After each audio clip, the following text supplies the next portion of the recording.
Olá, vamos para mais uma aula. Antes da gente começar mesmo o conteúdo, né, só lembrando vocês que é importante que vocês tenham um lugar de estudo adequado, tá bom? Então procurem um lugar mais calmo, né, na casa de vocês, tá?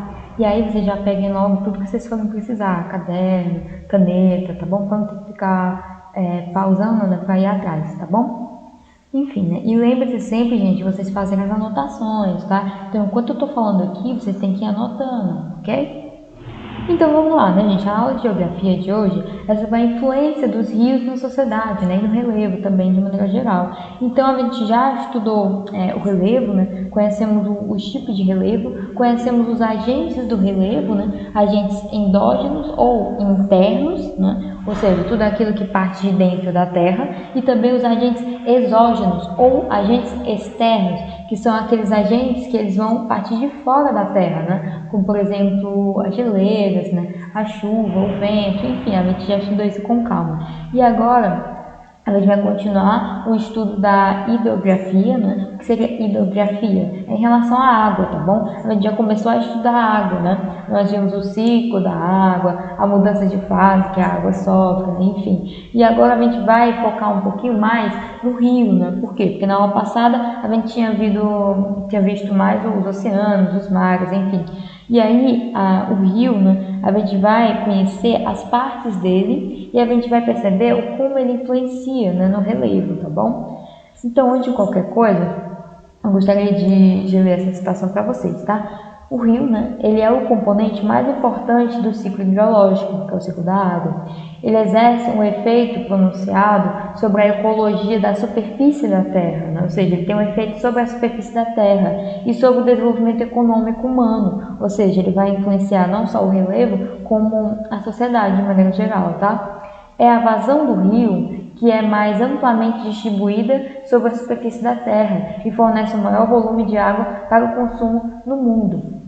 Então, gente, só pegando aqui, né? A gente já tinha mostrado aqui para vocês, né? Tinha mostrado a distribuição de água do planeta, né? E aí a gente viu que de toda a água do planeta, apenas uma pequena parte é água doce, né? Ou seja, a água que a gente pode consumir. E dessa água doce, a maior parte dela, na verdade, está lá nas geleiras, né? Lá nas calotas polares, né? Em forma de gelo. Então a gente não pode consumir ela na prática, né? Porque a gente vai lá nas geleiras, pegar um pedaço de gelo e esperar derreter? Não, né? Enfim, então só sobra pra gente usar a água dos rios, né? Dos lagos e das lagoas, né? Enfim, claro, também tem água subterrânea, que a gente também viu, né? Há mais água subterrânea do que água na superfície, que seria dos rios. Só que essa água subterrânea, ela também não tem um acesso tão fácil assim, né? Claro, você pode cavar um poço e tirar água do subsolo, só que isso envolve outras questões. Por quê? Porque a gente não pode só ir retirando a água que está no subsolo, não, tá? Vai ter um momento que se a gente tirar toda a água que está no subsolo, inclusive esse solo ele pode ceder, tá bom? Por quê? Porque eu estou tirando a água que está dele, né? É como se estivesse secando ele, aí ele pode cair, por exemplo, né? Então, tem vários problemas que implicam, né, a gente retirar a água desse solo, tá bom? Então, essa água subterrânea, ela não pode ser usada amplamente, né? Então, a gente percebe que o rio, na verdade, ele vai ser a fonte de água que vai ser mais usada, né, pela humanidade de maneira geral. E aí a gente percebe que o rio vai ter uma importância histórica, tá bom? Grande parte da água consumida pela humanidade, né, seja para beber, para cozinhar, lavar, conservar alimentos, lavar algumas coisas, enfim, cultivar plantas, ou até mesmo criar animais, né, ou então para navegação, né, a gente percebe que é dos rios, tá bom? As pessoas, né, ao longo da história, elas utilizavam esse rio para fazer isso, para navegar, né, construir um barquinho para poder navegar, ou então para beber essa água, ou então usava para agricultura, né, para poder plantar alguma coisa, tá? Então a gente percebe que esse rio ele tem essa importância para estabelecer uma civilização, né? Enfim, a disponibilidade e o uso de água potável, assim como a conservação de recursos hídricos, são as chaves para o bem-estar humano. O que significa? Significa que para a gente ter uma situação de bem-estar, a gente precisa de recurso hídrico, né? A gente tinha conversado sobre isso. O que seria a água, né? A gente precisa de disponibilidade de água potável para a gente poder usar, tá bom? Para várias atividades. E aí a gente percebe que os rios eles têm sido marcantes na história da humanidade. por exemplo, o Rio Nilo, né, que vocês estudam lá em história, né, quando vocês estão estudando a civilização egípcia, que é uma civilização antiga, né, lá da história antiga, da Idade Antiga. Aí o que acontece? Essa civilização, gente, ela só conseguiu se estabelecer, né, enfim, com toda aquela beleza que a gente vê, né, enfim, por conta do rio, tá? Esse rio, ele abastecia a população inteira. Então, por conta do rio, tinha um momento, né, de cheia do rio e depois de estiagem. É o que acontece. Quando esse rio ficava mais cheio e depois voltava ao tamanho normal, isso fazia com que a terra que estava ao redor dele, né, que a gente vai chamar de margens, tá bom? As margens desse rio fossem férteis, ou seja, as pessoas podiam plantar ali, tá? Então isso permitiu com que as pessoas plantassem, né? E consequentemente elas foram morando perto desse rio. E aí esse rio ajudou a construir toda uma civilização, tá bom? Do mesmo jeito aconteceu com a Mesopotâmia, né? Vocês também estudam lá a história. Só que foram por dois rios, né? O rio Tigre e o rio Eufrates, tá bom? Enfim. E além disso, né, de maneira geral, a gente pode dizer que o rio ele serve para integrar esses povos, né? Por quê? Porque ele vai servir como base alimentar, né? E também para o comércio, né? Porque algumas civilizações utilizam os rios para navegar e para vender seus produtos, por exemplo, né? Enfim. E aí, gente, é importante a gente conhecer as partes de um rio, né? Mas primeiramente, o que seria um rio? A gente pode dizer que um rio, gente, é um curso natural de água, né? Que nasce numa área montanhosa, né? Uma área com uma altitude mais elevada, né, um relevo mais alto, e aí ela vai desaguar, né, geralmente no mar, tá bom?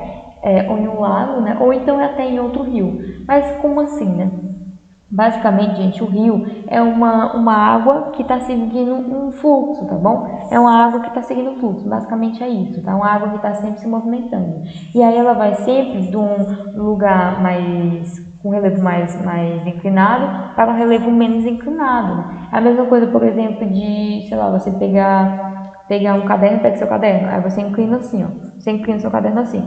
Aí você pega sua caneta e coloca aqui. A caneta não vai cair? Não é? Vai, né? Por quê? Porque está inclinada, tá bom? E a mesma coisa com o rio, né? É uma água que ela está seguindo um curso natural, tá bom? Respeitando essa diferença do relevo, tá? Enfim, e aí, gente, a gente vai nomear algumas partes desse rio, tá? Nascente, a gente vai chamar de nascente o lugar onde o rio nasce, né? O nome já está dizendo tudo, né? Ou seja, onde esse rio vai nascer, por exemplo, a gente vai dizer que é a nascente do rio, mas a gente também pode chamar de manancial ou de fonte, tá bom? A fonte do rio, ok? E aí esse rio ele vai nascer, né? E vai ter um momento que ele vai desaguar em algum lugar, né? Ou seja, ele vai acabar e vai estar ali em algum lugar. A gente vai chamar essa região de foz do rio, tá bom? Que é o lugar onde ele vai desembocar, né? Ou seja, vai desaguar, tá? O que seria ele morrer, né? Mas não morre, enfim. E ele pode, gente, desembocar em outro rio, né? Em um grande lago, numa lagoa, no mar ou no oceano, tá bom? Que é o mais comum, né? O rio desaguar no mar, tá? Leito, o que seria o leito? O leito, gente, é o lugar onde o rio está correndo, né? Seria o rio em si, né? É onde o rio está correndo, tá bom? Vou já mostrar uma imagem para vocês visualizarem melhor. Margem é a terra que está perto desse rio, tá bom? Então, por exemplo, se eu tenho um rio aqui, e aqui eu tenho um pedaço de terra, e aqui eu tenho outra terra, eu vou dizer que aqui que essas regiões são as margens desse rio, ok? Afluente é o nome que eu dou quando eu tenho um rio e esse rio ele vai desaguar em outro rio, tá bom? E aí eu vou dizer que esse rio é afluente desse outro principal, tá? Meandro, o que seria meandro? Meandro, gente, é quando o rio ele dá uma curva. Então cada curva dessa eu vou chamar de meandro, tá bom? Ficar um nome bonitinho, né? Para não chamar só a curva do rio. Não, o meandro do rio. Ficar um nome bonitinho. Então seria o caminho tortuoso que esse curso de água está fazendo, tá bom? Confluência. Nome estranho, né? Confluência. É quando eu vou ter a junção de dois fluxos de rio, né? Então eu vou ter um rio aqui, vou ter um outro e eles vão se juntar, tá bom? Para seguir um novo rio, tá? Então, ó.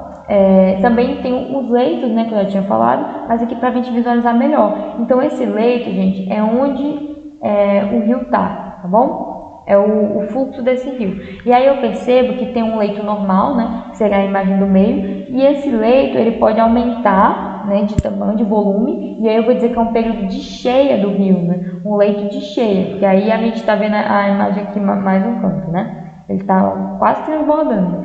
E eu também tenho um leito de estiagem, né, que é quando essa água seca um pouquinho mais, né, que aí seria essa imagem aqui, né, está um pouquinho seco, a gente tem um curso pequeno.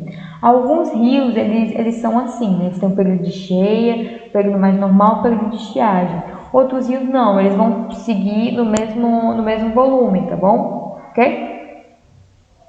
E aí, né, a imagem mostrando, ó, a margem, né, ó, a margem do rio e o leito, né, que seria o rio em si, tá bom? A margem é a terra e o leito é o próprio rio, tá? E aí essa outra imagem aqui, gente, está mostrando os meandros, né, ó, cada curvinha dessa eu vou chamar de meandro.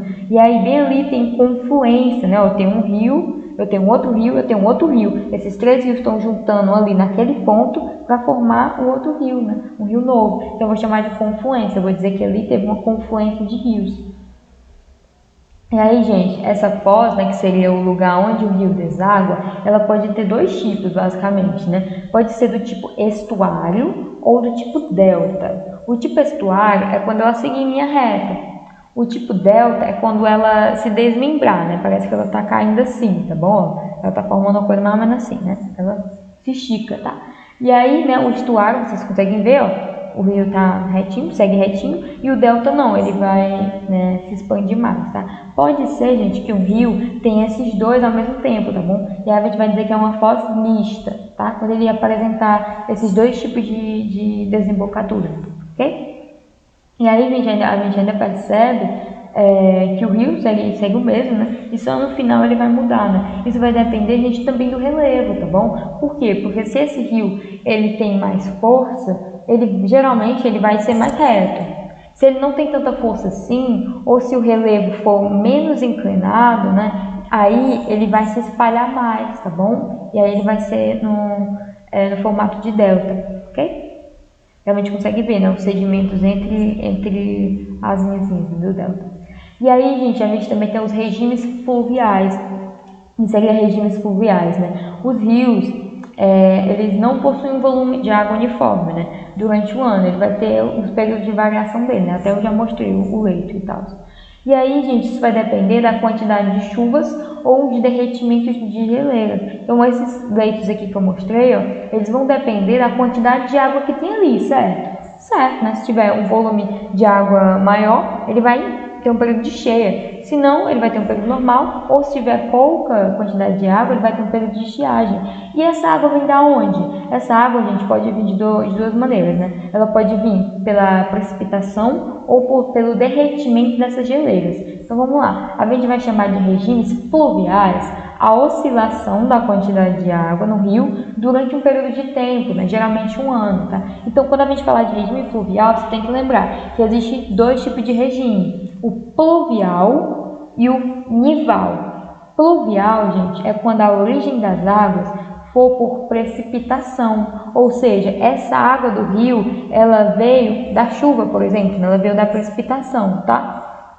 E aí, o regime nival é quando essa água ela está vindo do derretimento da geleira. Então quer dizer que esse rio começou lá numa montanha, por exemplo, e essa montanha tem geleiras nela, por exemplo, né? E aí essas geleiras vão derreter e vão originar esse rio, tá bom? Então quando isso acontecer, é um regime nival.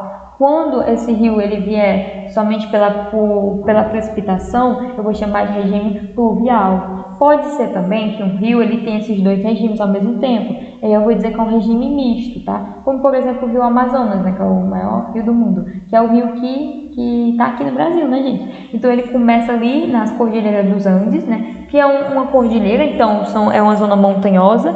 E ali, essas geleiras vão vai derreter e vai originar o começo do rio. Só que num certo ponto do rio, esse rio vai ser alimentado pela chuva, né? Pela precipitação, tá bom? E aí ele vai ser alimentado, então ele vai ter dois regimes, regime nival, derretimento de geleira, e o regime pluvial, né? Que é em relação à precipitação, em relação à chuva, principalmente, tá bom?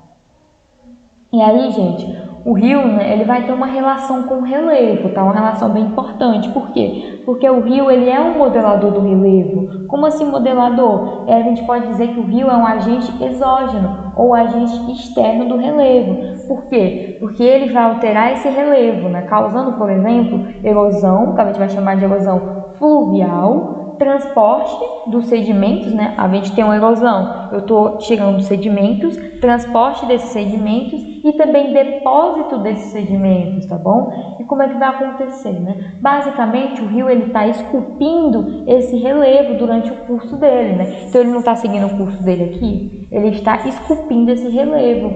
Então a gente pode pegar todo o curso do rio e dividir em 3 partes, tá? O primeiro curso a gente vai chamar de curso alto, que é em relação ao relevo mais alto. Então, se a gente tem um rio aqui, ó, vou pegar aqui para vocês, né? Eu tenho aqui esse rio, né? Eu tenho esse curso desse rio. Essa parte aqui mais alta, ai meu Deus, peraí. Pronto, melhor assim. Essa parte aqui mais alta, eu vou dizer que é o curso alto, né? A parte média eu vou chamar de curso médio e a outra parte curso mais baixo, tá bom? Vamos botar assim, né? Pronto, tá melhor, dá pra ver. E aí o que acontece? Esse curso alto, o relevo tá, ó, mais inclinado. Se o relevo está mais inclinado, a água vai cair com mais força, né? Ou seja, o fluxo de água vai estar lá mais forte, tá bom? E se esse fluxo de água está mais forte, ele tem força para talhar o relevo, como se ele estivesse cortando, como se ele estivesse raspando assim um pedaço de madeira. É tipo isso, porque ele tem mais força. Por que ele tem mais força? Porque o relevo está mais inclinado, então a água está caindo com mais força, ok? Então, nessa situação, eu vou dizer que o curso alto, ele tem um predomínio do processo de erosão. Por quê? Porque ele está erodindo esse relevo, tá bom? Ok. E aí, quando eu avalio o curso médio, mediano do rio, eu vou perceber que o relevo ele não é tão inclinado assim, né? O curso alto ele é muito inclinado, o curso médio ele já não é tão inclinado. Mas não é tanto. E o que acontece? Então, o fluxo de água já não está tão forte assim. Tá forte? Tá, mas não está tanto. Então, ele não vai ter tanta força para talhar esse relevo, tá bom? Ou seja, para riscar o relevo.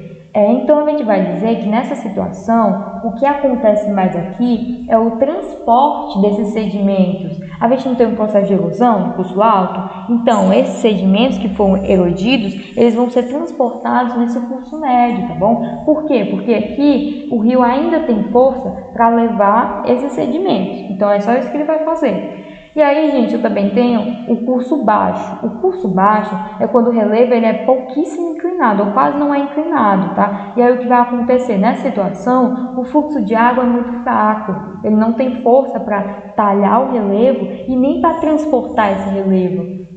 Então, o que vai acontecer aqui é um predomínio do depósito desses sedimentos. Eles não foram erodidos lá na parte de cima, no curso alto, não foram transportados pelo curso médio. Então, o curso baixo é o momento que vai ter que esses sedimentos vão ser depositados, tá bom? Por quê? Porque o rio não vai ter mais tanta força para levar eles para longe. Então, ele vai acabar deixando por ali mesmo, né? Deixando um pouquinho ali, tá bom? Então, vai ser o momento de depósito desses sedimentos, tá? Inclusive, se o relevo for pouquíssimo inclinado ou o rio ele não tiver muita força, é capaz dos sedimentos ficarem dentro do próprio rio, né? Porque ele não vai ter força para levar, né? E isso, inclusive, é o que gera a foz em delta, né? Que a gente viu que espalha, não é? Por quê? Porque ele não tem nem força para conseguir seguir em linha reta, tá bom?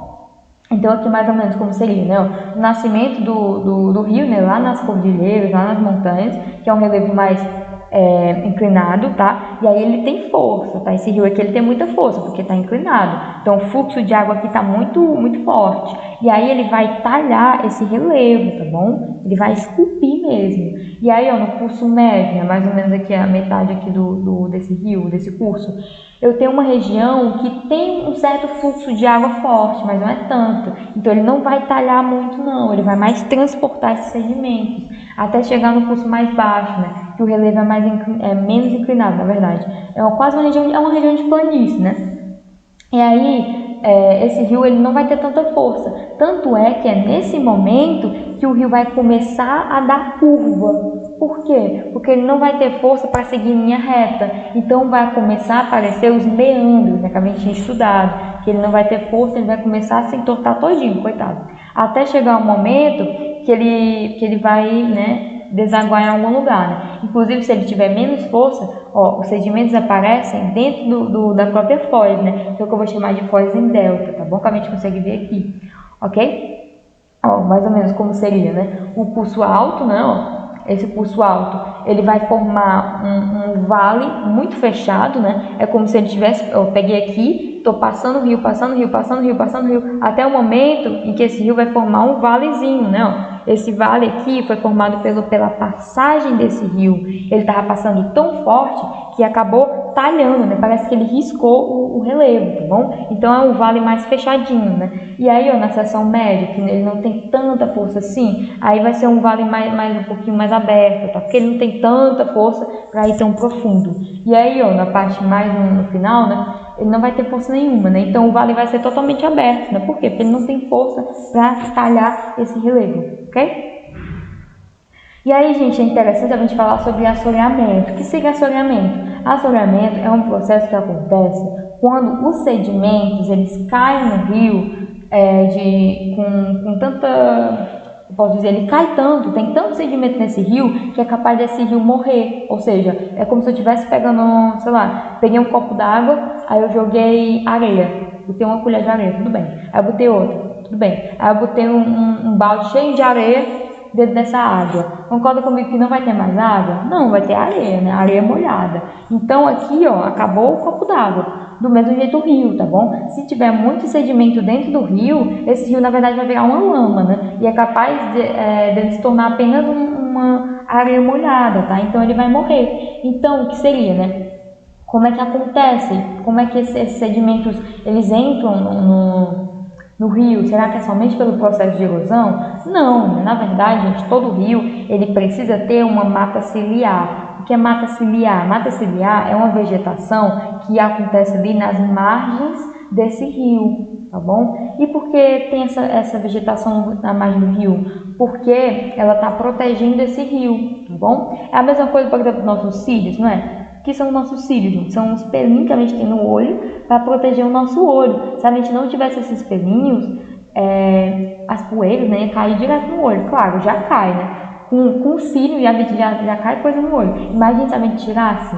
Se a gente tirasse, ele ia estar desprotegido, tá bom? E aí ia cair mais coisa ainda. Então eles têm um papel fundamental, né? Que é proteger o nosso olho. Do mesmo jeito, a mata ciliar. É por isso, inclusive, que é chamada de ciliar, tá bom? Só lembrar dos cílios. A mata ciliar também está fazendo a mesma coisa. Ela está aqui para impedir que alguma coisa caia dentro desse rio, tá bom? Ok? Então, ó, por exemplo, essa imagem aqui, ó.